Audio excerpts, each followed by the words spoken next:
itu kan sesuai amdal ya harusnya ya.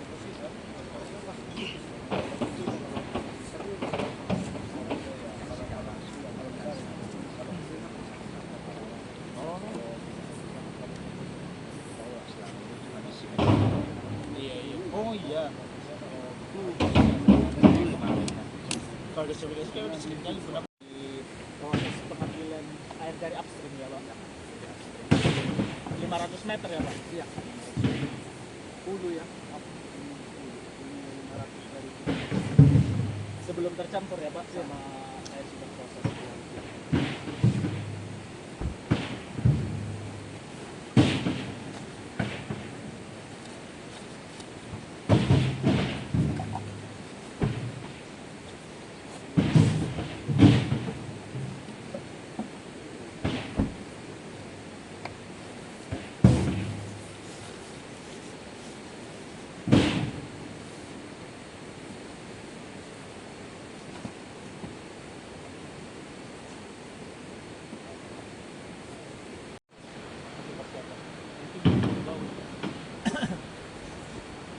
Habis nanti yang upstream kita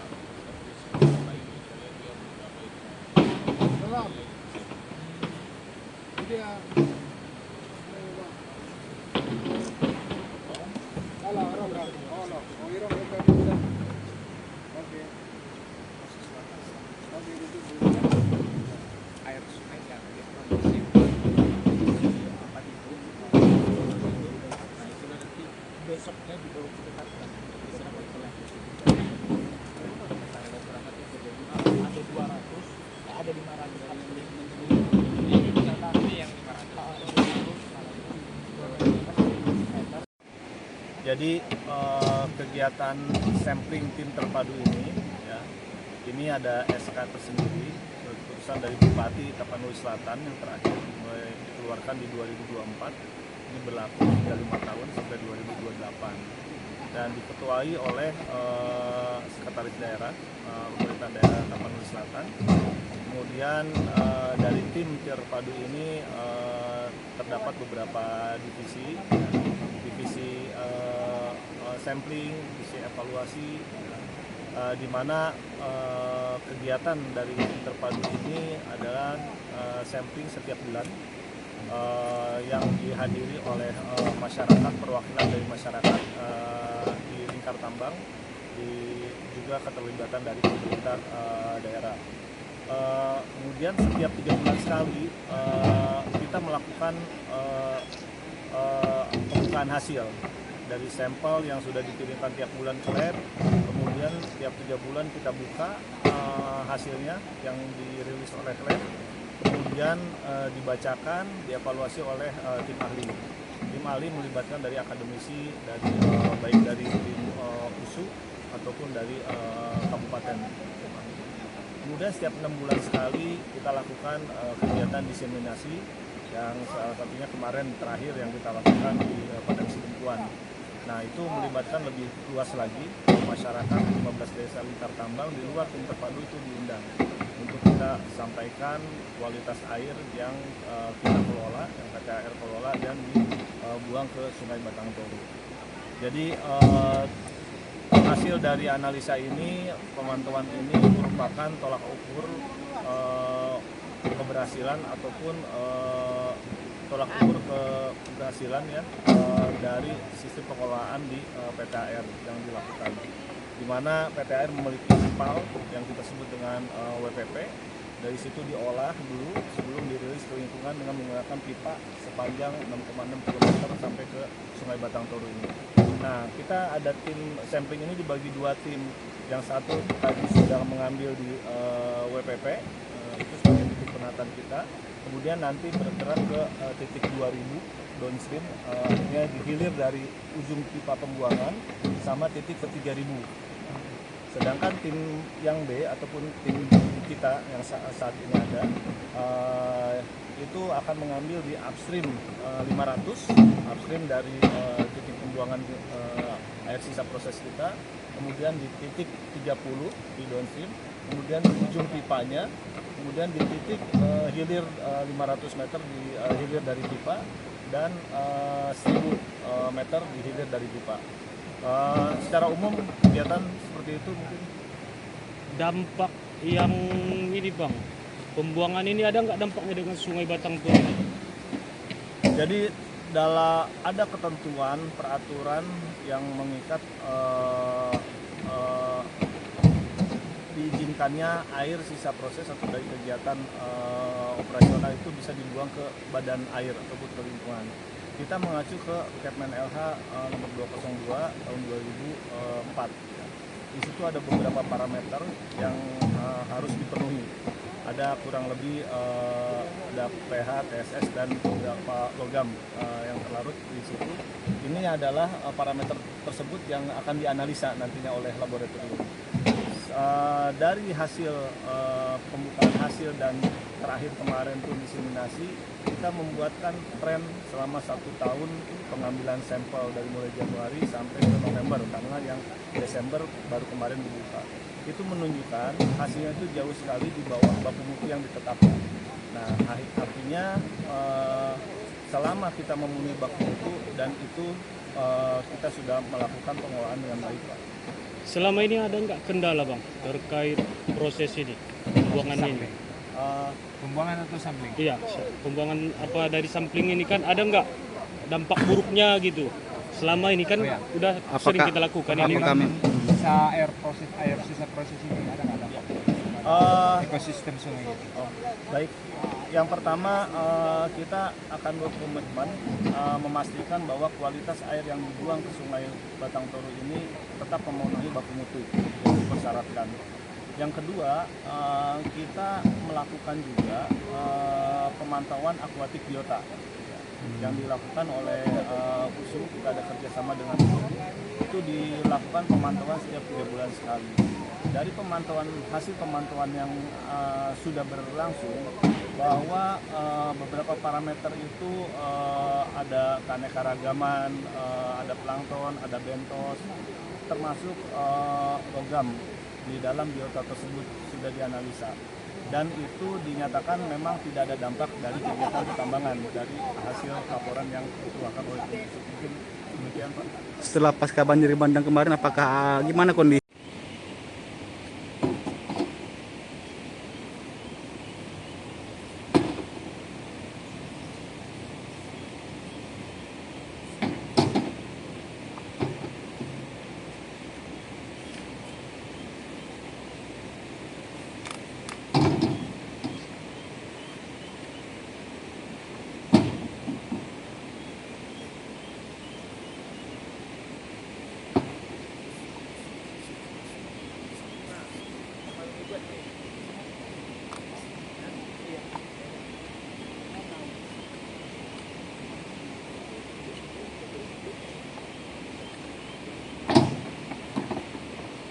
Jelaskan kegiatan kita siang ini Bang.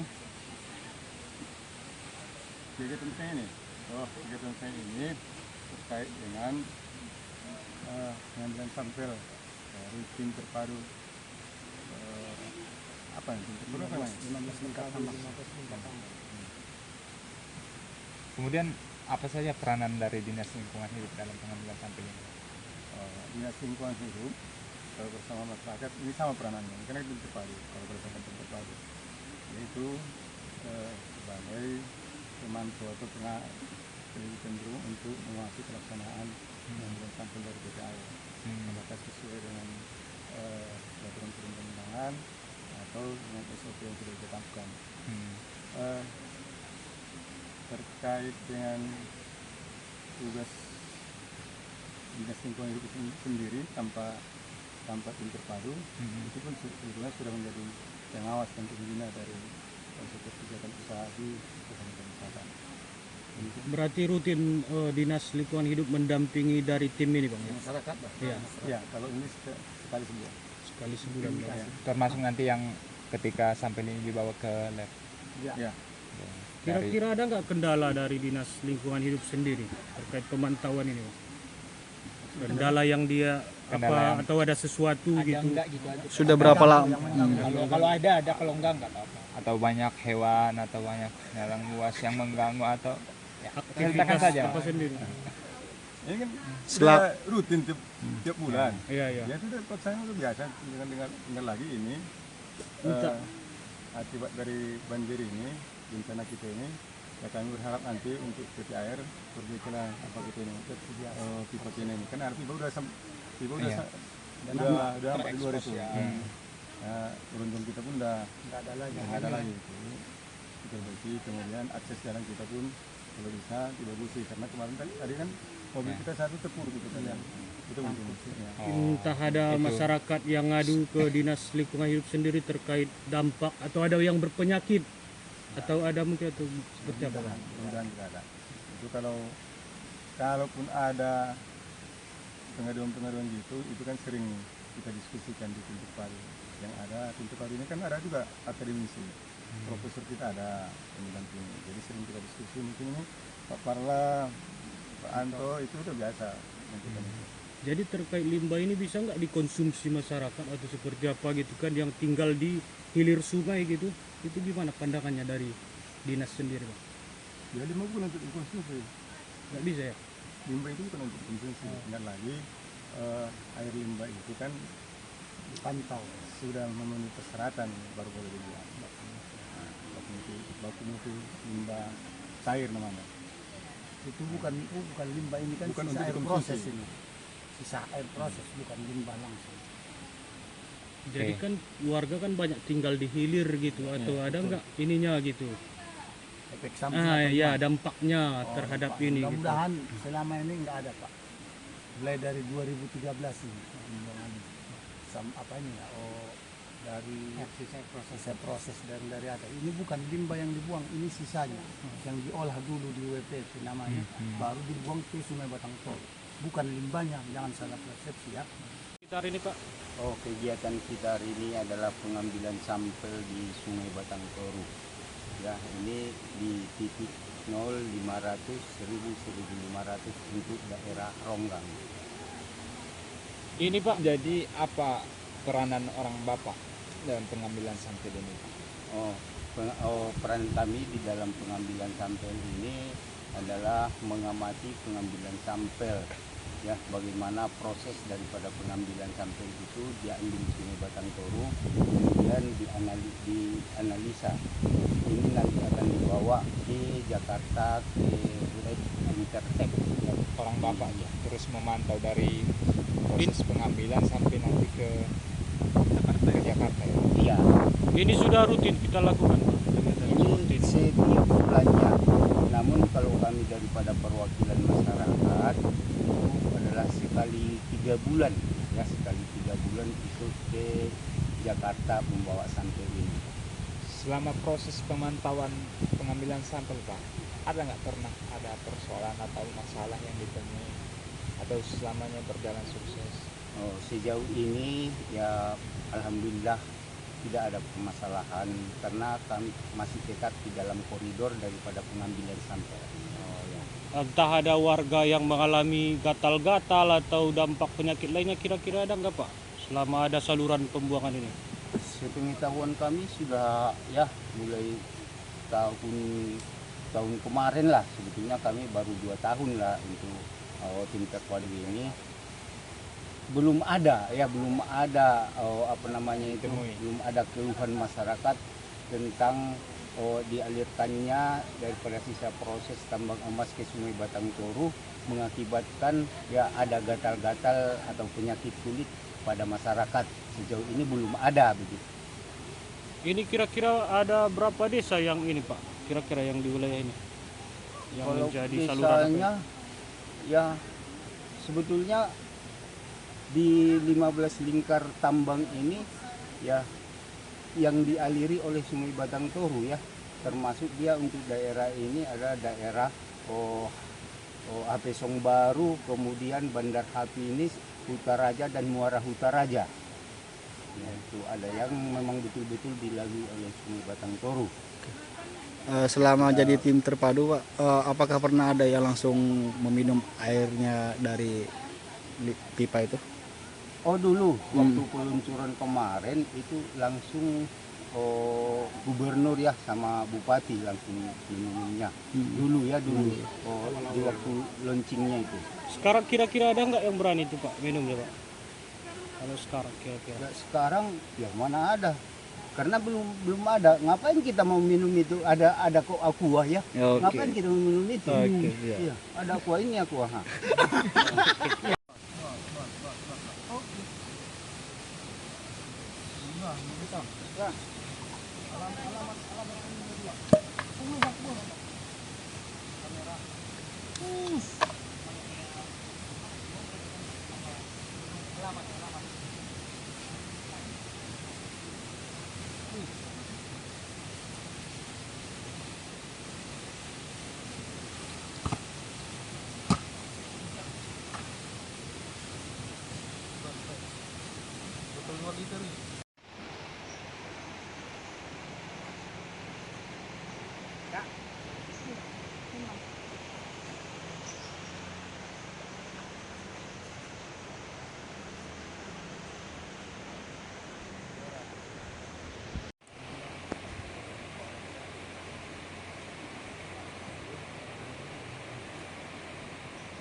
Ambil ke sana ya Kak.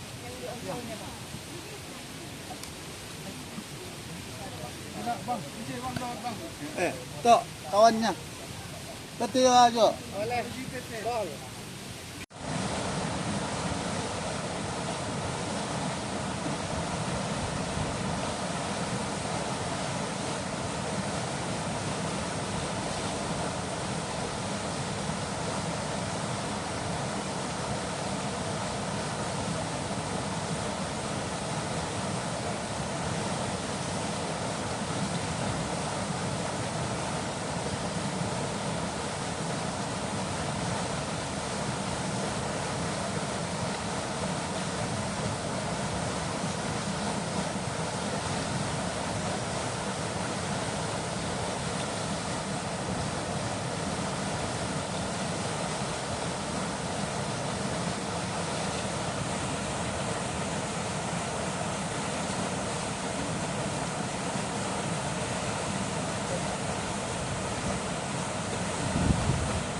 Pernah bang ke bawah situ bang?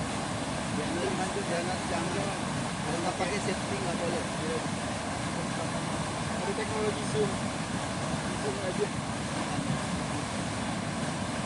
Kalau dia jangan lari ya. Cuma itu sih Ini jalan kita itu mobil itu. Iya. Bisa diparkir kita ada itu masih itu. Download Tribun X sekarang, menghadirkan lokal menjadi Indonesia.